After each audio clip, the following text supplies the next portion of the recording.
off to Coach Brooks for a couple opening remarks, and then we'll, if you don't mind, raise your hand for questions. Thanks for coming out, and obviously we're excited about the upcoming year. Kids are rolling in this past week, and so we've been able to start preseason, well, summer workouts.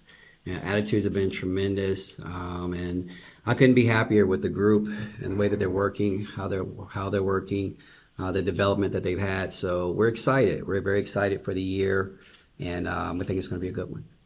Raise your hand for questions. We'll go here and then Jordan. Coach, I know you're excited to talk about this year's team, but Georgia suffered that injury right before the WNBA season started. Could you kind of talk about how you felt when you heard that news and kind of how you helped her get to the point where she's at now and kind of recovering and getting back? Yeah, heartbroken. Obviously, Georgia's put in a lot of work. Last year was a difficult year in the sense that I felt the responsibility to make sure that she was still on a trajectory to achieve her goals.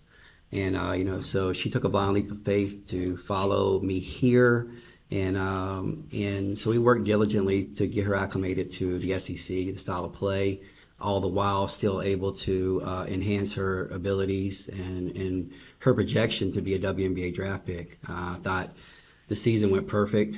She learned a lot. She put herself on a different stage, and that day when it happened, she texted me and she said, "Hey, just want to let you know, hyperextended my knee, nothing big. They're gonna give me an MRI. I'll let you know how it goes."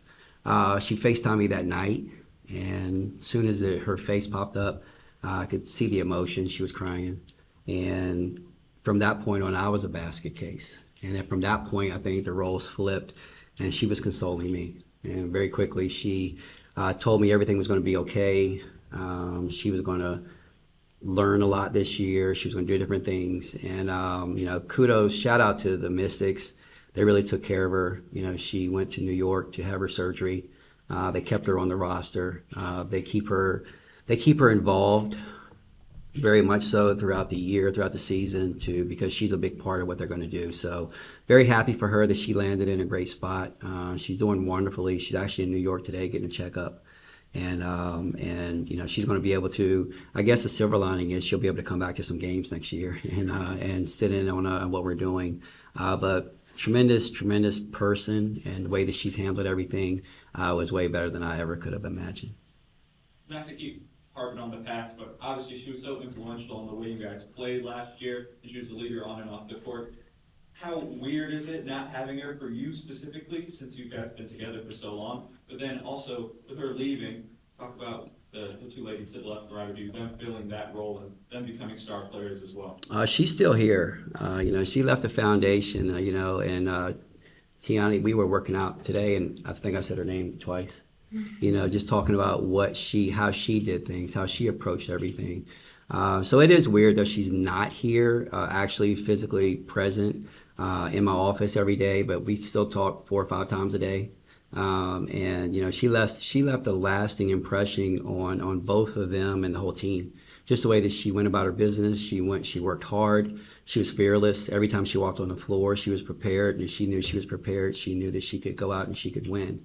And I think that was a great lesson for them, and they're going to be able to, the torch has been passed to, these two young ladies for their leadership qualities, the way that they act, the way they impose their attitude on the team. And I think Georgia left a lasting foundation for that for years to come. They'll carry it on and put their spin on it, but I think that's something culturally Georgia really helped it. Deja Lawrence did as well, and those two really helped the foundation for our culture. Coach, you talk about preparation. What are you hoping to get out of these summer workouts, summer practices, and what do you want to see from this group? Stay healthy, continue to develop their games, their attitudes, and we've only been at it for a week, and I've been super impressed. Not only with their physical abilities, the talent level, but their attitudes. Kind of like iron sharpens iron, and if Clara's in there working out, Tiani or the rest of the groups in there watching. Nobody comes in, gets their time in, and then they're leaving. They stick around, they watch, they assess. Clara just told me that Tiani looks good, and Tiani will, say that somebody else looks good. And I think that, is a foundation for success. So, this week, the next 2 weeks, we'll do a lot of individual improvement. Then we'll start going into small groups, and then we'll start getting into teamworks, probably mid July, early July. But get through, get in great shape, get stronger, and stay healthy. John, who will go to the bathroom? Clara and Tiani, today in college basketball, it's so easy to kind of jump to another school, and with as talented as you two were, we wouldn't blame you if you entertained other offers, and yet you guys both came back. How difficult a decision was that, and what went into your decision making? I never really even considered that as an option, I would say. Obviously, I came here with Coach Brooks. I have my full trust in my journey through college basketball with Coach Brooks, so I don't think I even considered that at all. Definitely not a hard decision for me. Yeah, I would say the same. It wasn't a hard decision at all. I think coming in last year, being my first year with the staff and Coach Brooks, just seeing them, learning them, knowing them, I think that they're one in a million people. They're great people on and off the court, so I think that wasn't even anything to entertain, honestly. I knew this was home, being with them. Coach, I actually had two questions. First, continuity. You got a nice core coming back. Mark talks about this all the time too, returning guys. What will we see from that, and how does that help you having these key players come back for year two? Well, continuity was probably one of the biggest reasons for our success last year. And obviously it was in a new environment, new uniforms, new everything, other than the fact that there was a lot of familiarity with, a lot of our players, that we brought from Virginia Tech who had signed with us to go to Virginia Tech who I've known since they were 11 years old. So that enabled us to build that trust. I think it's going to be a key for us this year. As you mentioned, there's a lot of movement in college basketball. And although we did add some very important pieces, the core, we have a good core back, a core that understands exactly what we want, how we want it, who's actually been through it here at the University of Kentucky. So no longer are we going to go and not know what the SEC is going to be like, not knowing what crowds in Memorial are going to be like. So that familiarity is great. So I think it does give us a leg up. Give us a leg up on a lot of the competition because a lot of our key players, they know exactly what's expected of them, and they'll be able to provide even more. So that's something that we're going to hang our hat on in order for us to have success right out of the gate, just understanding each other, and that's a big factor. And when we had the core come back, that we knew that we were going to be a step ahead. I picked Jordan. I don't want your secrets, but what did you learn out of year one that you tweaked for year two, being in the SEC? Yeah, obviously, we had a phenomenal year, 11-5, and just understanding the physicality, the level of play, the style of play. So you can actually prepare for it a little bit better now, as opposed to just watching film and hoping and wishing that you understand. You actually can feel it. You have an understanding of what it feels like. So we understand it. It's kind of funny. We feel we're as talented as anyone, but someone did alert me and say that we are playing in the mini WNBA because so many teams have gotten better in our league. So, but we're looking forward to being one of those teams that are able to compete at a high level, and last year's activities will prepare us for next year. Coach, can you talk about getting Jordan and Dominica back up to speed after their injuries and kind of where you see them in the lineup, instant starters, where you see them filling in as well? I can't tell everyone how excited. I can't express it well enough, how excited I am to have those two back. And we really were anticipating them being major contributors for us last year. And both of them got hurt, and they had a year to watch. And I think that people forget about them sometimes. Jordan is strong. She's talented. She's athletic. She's smart. She's gonna provide something for us that we didn't have last year, that we're excited about. She does some things on the floor that they're head scratchers. I'm like, how was she able to do that? Her experience is going to be very valuable to us. And then Dom got got cleared yesterday, for full activity. So she ran in the gym, and I said, hey, look, don't get cleared and hurt on the same day, because she's jumping around with so much excitement. But that's what she brings to our program. She is so just full of enthusiasm, and that's the way she plays with that energy. It's something we desperately needed last year. But those two, with what they're able to do on the floor, it's really going to elevate us and to being able to do a lot of different things, because both of them are 6'1". We can play small with them, but they're still long and athletic. But we can go extremely big. Their versatility is just going to provide something for us that I think a lot of people underestimate because they didn't play last year, or we didn't get them in the transfer portal this year, and so people forget about them. But they're a secret that we know about and we're excited about. Clara, following up on Coach's comment about what lies ahead, you made quite a splash in the SEC this last year, especially for defense, obviously. Now your name is going to be one of the first that goes up on the whiteboard for scouting reports. How do you feel about what you anticipate within the SEC, teams coming at you? Yeah, I mean, I think I'm just excited. Like Coach Brooks said, this year is really exciting for us. We have our experience already. Like, I think last year coming in, like, not only did I not have a ton of experience in general in like college basketball, but now I have a whole nother year in the SEC. So I think I'm excited and I'm ready for like those challenges like that. But obviously I have an amazing team around me. So I think that will help a lot with all of that. And the two young ladies coming back, how much do they help your game? Yeah, definitely a lot. I've been watching them work out and stuff, like Coach Brooks said, and I'm just really excited to get on the floor with them. Like, I haven't played with them at all, obviously, so I'm excited to see how that goes. Jordan, Maggie, and Jennifer. Coach, you seem to be a fan of five-star recruits, and they seem to be a fan of you as well. What can we expect out of KK Carroll, McDonald's All-American, just a couple months back?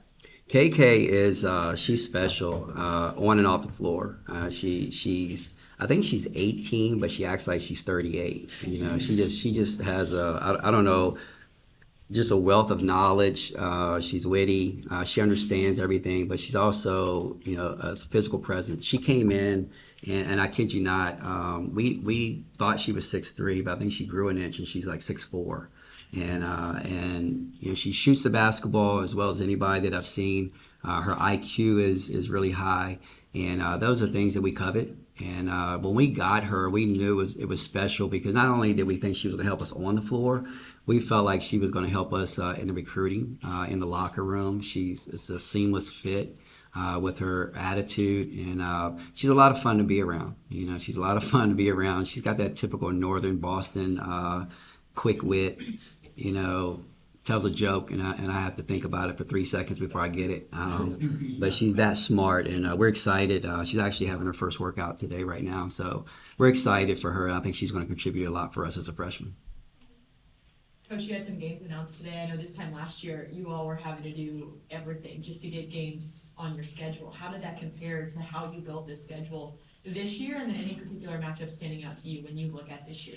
Yeah, it's harder. It really is. Last year when we started to build the schedule, it was harder than I thought, and we had some people even try to back out. They said we didn't sign up to play this Kentucky. We signed up to play a different Kentucky, and for us this year it was harder and harder.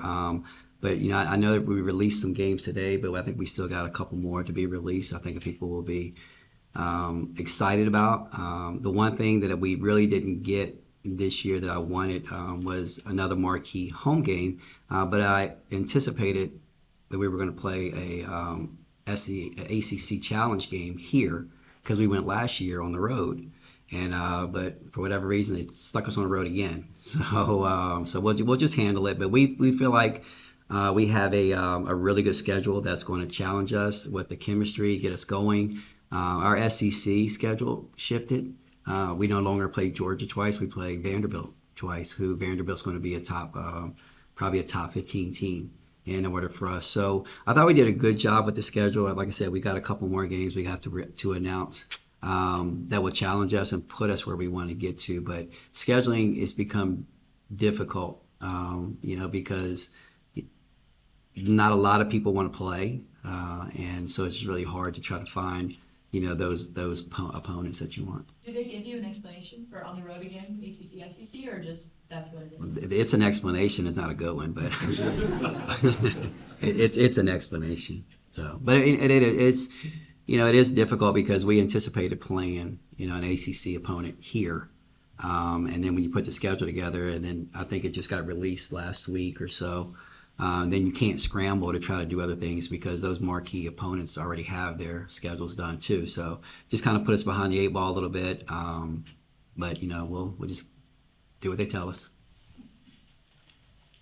Can you speak to the growth of the game itself and how much interest and how it has grown over the years, and the skill level of the young ladies who come in to the college game and where they're at? Yeah. And just the growth of the game. Yeah, I think it's obvious the growth. Some people can call it the Caitlin Clark effect.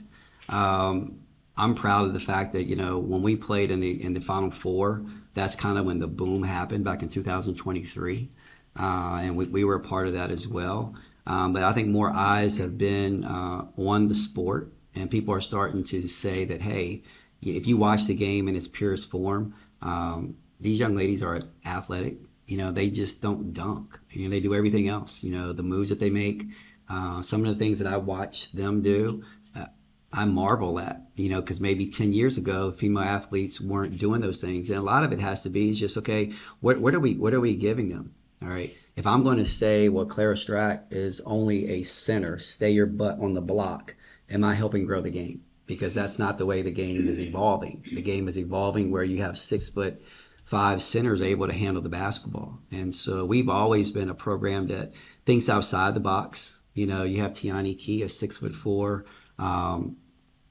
unicorn, and so many people say, oh my gosh, she can handle the basketball. When she grabs a rebound, she goes full court and she makes a layup.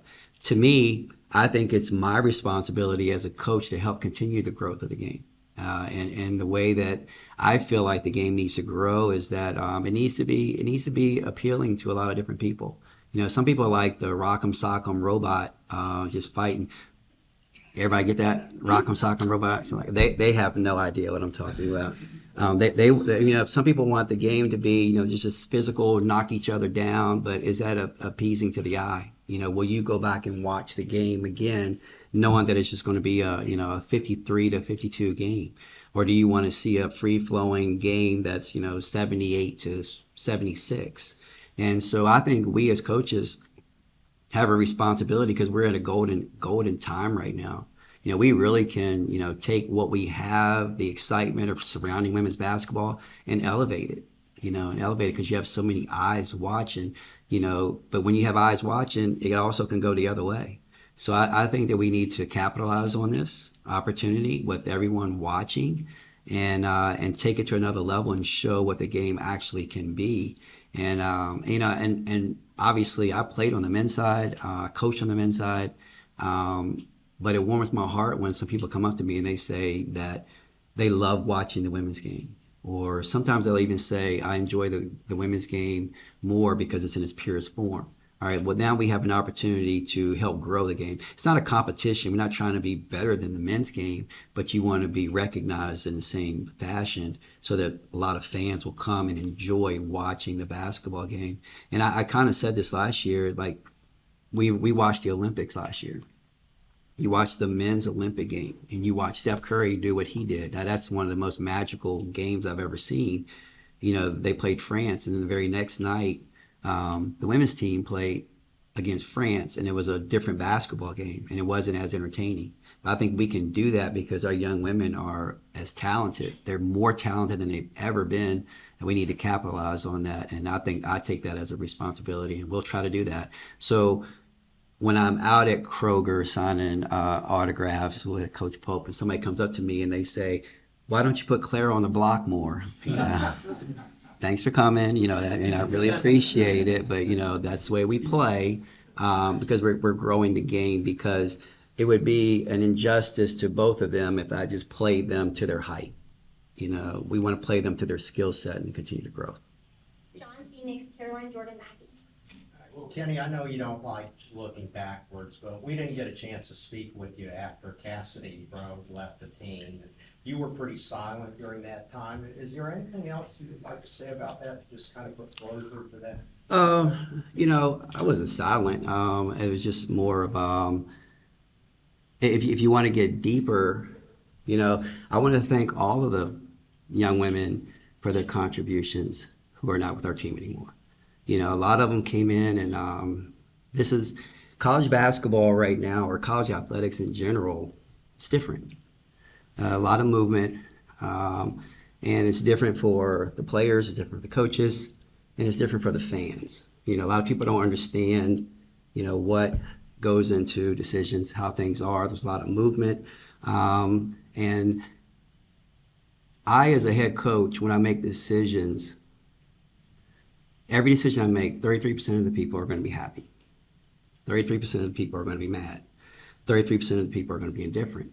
But I have to make decisions all across the board that I feel like are going to be best for Kentucky women's basketball. So in that situation, obviously Cass is not here right now, and it's unfair for me to even talk about it because she and I were the ones who talked in that situation, and she's not here right now. So everyone that was here, Clara Silva, Tana Becker, ST, all of them, I thank them for their contributions. They're all in different places. I wish them nothing but the best in what they're going to do. But my responsibility is to make sure that we continue to grow, as a basketball program. There's no hard feelings on our end with anyone because I learned that there's going to be a lot of movement. And when, a player comes in, they say, can you guarantee me more? And this is not her, this is just players in general. Can you guarantee me more opportunities? And I say, I can't guarantee you them. All right. And then they make a decision to go somewhere else. This day and age, you got to give them a big hug. You got to wish them well. And because there's growth, there's movement on both sides. And so I wasn't being silent. One of the things that I've learned too is that you try to defend yourself in the media or in social media, you can't. And you can't. And for me to go out and say, I'm not going to say anything bad about, one of these young people that I really appreciate their contributions because that's what it looks like. That's what it looks like. So last year was the best year I've ever had coaching. Right? The best year. You can throw the Final Four year in there, you can throw championship years in there. And it was because of the young people that I got to work with. It was drama free. All right. They weren't even late for a meeting. All right. Now I watched them grow when they had adversity staring them right in the face when Dom and Jordan go down and people are going to say, well, what are you going to be able to do? They didn't hesitate. They just stepped up. And so when we went through the whole year, I probably yelled as little as I've ever yelled in my career, to the point where some of my former players came back and they were like, who are you? And it was because I enjoyed this whole group, every one of them. But then when you get to certain points, sometimes there's decisions that are made. And I've gotten to the point in my career that, I have to understand that I'm going to make some tough decisions. All right. And not everyone's going to like them. And so then some people will, they'll try to control the narrative. And some people will even say stuff like they know me. They don't know me. They don't know the situation. They don't know everything, and if I were a bad person or if it was a bad situation, these two right here, as you mentioned, could have gone to play for the Celtics if they wanted to. The Lakers would have taken them. All right, but they're here because we have such a tremendous culture. All right, tremendous culture, but it's not perfect. Everything's not perfect, and but I can honestly say I thank each and every one of them for their contributions. If any one of them they're not here, called me tomorrow and said, "Hey, can you do this for me?" I wouldn't hesitate. And I would do it for them. It's just this is life. And my responsibility is to make sure that Kentucky women's basketball is positioning themselves to be as good as they can possibly be, and that's what we did. So I wasn't silent. It's just that I just didn't have the opportunity, and I wasn't running. I don't have social media anymore, so don't try to look at me on social media. And my piece is great, and I absolutely love being with these kids. This is for Tiana and Clara. We talked about Kaylin a little bit, but what's it been like watching, Tony and Asia and Josie, and how excited are you all to play with them? It's been amazing, honestly. It's super exciting just to see all the different, their different strengths, like different pieces that they're going to bring, and just getting to know them as individuals. I mean, like you said, we've been going for like a week or whatever. We've known them for a short amount of time, but just seeing like their personality shine through in the weight room and stuff like that, even in the training room, just getting to know them as people and seeing their work ethic and just, picking their brains about random things. It's really fun. I'm super excited because they're going to each bring, something different to the team, something exciting. So it's been great so far. Yeah, I just have to go with what Tiani said. Obviously, we all are just coming back, so we haven't had a lot of time yet. But I'm really excited. I think that just looking at our chemistry already, like in the weight room today and things like that, it's just picking right back up where it left off last year. So I think they're just fitting right in. So I'm really excited to start working out more with them and see how that goes. Caroline, Jordan, Maggie? This one's also for Tiani and Clara. You talk about chemistry, you talk about trying to build it. I know this is not a group that does icebreakers or those kinds of things, but you did participate in like the building of what was great chemistry last season. Anything you can take from that going into this year with this new group? Yeah, I think we talked about like our core like base that we have returning from last year, and I think even in like postseason last year, just the way we all got along, I think that sets a narrative for the new transfers coming in, and I think that they can just like see the way we interact, see the way we act, and I think build off of that and like learn how that goes like that. Obviously last year we did have that great chemistry built naturally, as Coach Brooks would say. But yeah, I think the way that I think we have 7 returning, and we all get along really well. So just the newcomers being able to learn off that. Yeah, exactly. I think even in such a short time, we've already established great chemistry with them. Like Coach Brooks bought us a pool, so we've all been hanging out and just getting to know each other. Just building off what we have, and it's been super fun so far. Just getting to know everyone. Good. Go ahead. Obviously, everyone here in Kentucky knows about the triplets after last season, and I'm sure the rest of the SEC is well aware as well. For Tiani and Clara, what are the expectations you all have for yourselves, and how high and how far can you take this team? I think our expectations are honestly just building off what we had, just getting better as individuals, getting better as a team, honestly, like being more, now that we are, the really core group, the veterans and everything, just like bring everybody along, setting that example, leading by example, leading more vocally, and just helping keep the foundation, honestly, like just building off what we had and just bringing everybody along. Like I think going back to Dom and Jordan, having them, they're going to be great additions to our versatility and everything that we bring as a team. So I think just even outside of the triplets, like everybody just growing, and it's going to be a really fun year just to see our style of play defensively, offensively, on the court, off the court. It's just going to be really good, just expanding with all of it. Yeah. Go. No, yeah, I'm good. I was gonna ask about the third triplet, about Amelia. Coach, it seemed like she had to spend a lot of time last season playing almost out of position, filling a lot of different roles. Where do you see her fitting in to this roster? I think she's going to be more comfortable. And obviously, I think we were hard on Amelia last year just because we needed her to guard the best player, rebound the basketball on both ends, all right, and then make shots, all the while playing 30-some minutes a game. And I thought she had a tremendous year. I mean, she really did. I think now with added help and her being able to be, more natural in her position, I think she's going to be a lot more productive for us.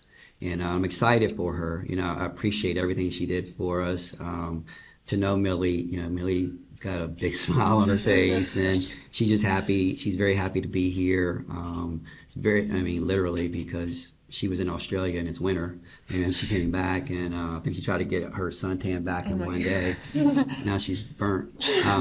But you know, she walks into her room, man, and you just immediately smile. And so I thought she had a really good year last year. When I look back on it, I thought she had a really good year, and I'm excited for her to be able to play, you know, off of everyone here now, and have some more help where she can be fresher, and she can get help where she has to do so much, and she can focus on, you know, certain things.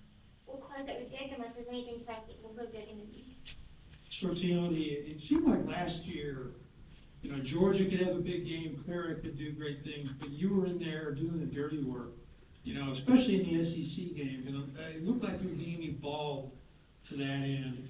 Was I reading that right? And tell me a little bit about that process and what you expect this coming year in terms of being even better in the most physical league in college basketball.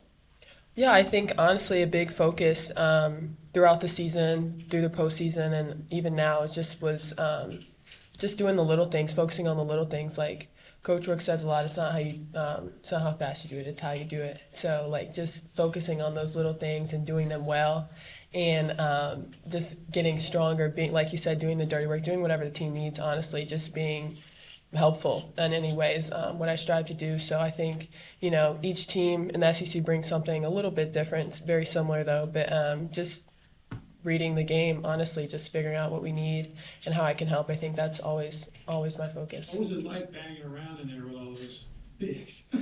Yeah, it definitely showed me a lot about myself.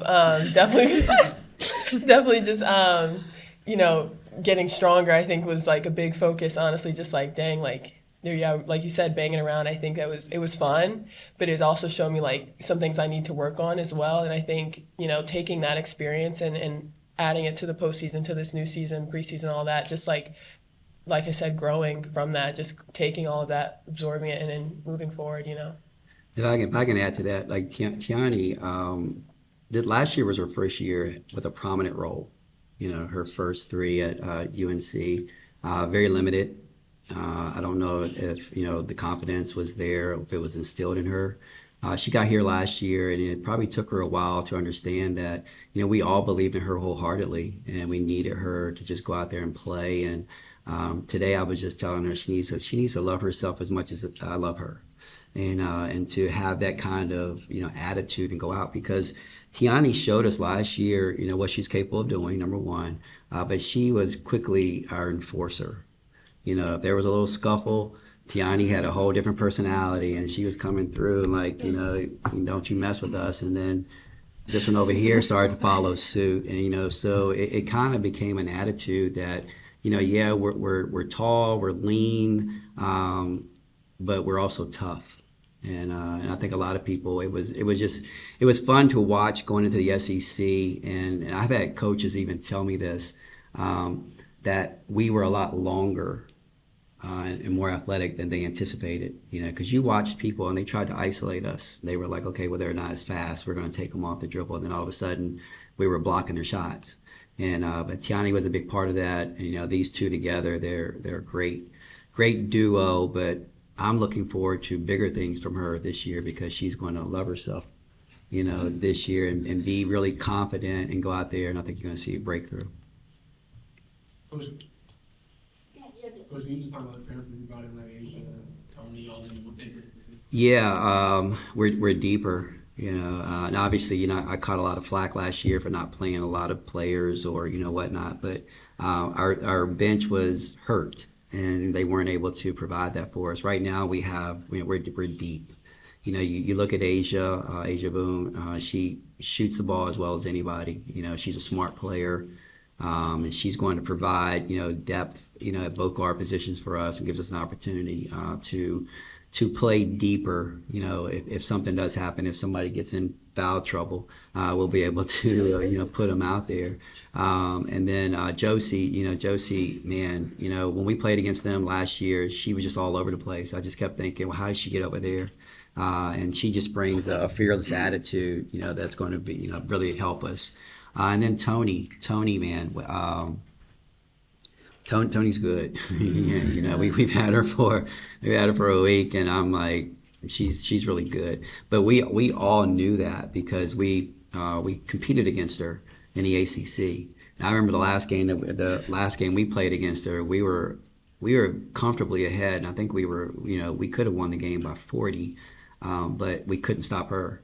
And she just kept doing some things, and then obviously with her coming here and wanting to sharpen her skills, it gives us a veteran guard, a very veteran experienced guard to go along with the experience that we have here. And then what they also provide, like we're big. I don't think I've ever had a team.